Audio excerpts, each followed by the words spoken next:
యువతకి ఉపాధులు కల్పించేలాగా టూరిజం వైపు కానీ చాలామంది ఇక్కడికి మీకు ఉపాధి అవకాశాలు కల్పించేలా నేను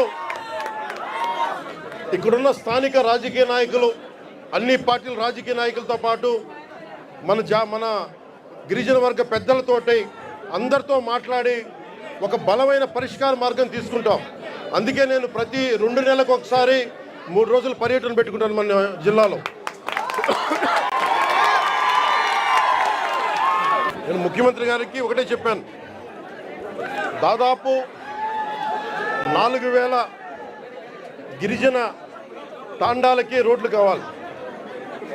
పంచాయతీలు క్రమంగా చూసుకుంటే 400 పంచాయతీలు, కానీ గ్రామాలను మట్టుకు దాదాపు 4000 తాండాలు ఉన్నాయి. 20 మంది నివసించేవి, 40 మంది నివసించేవి.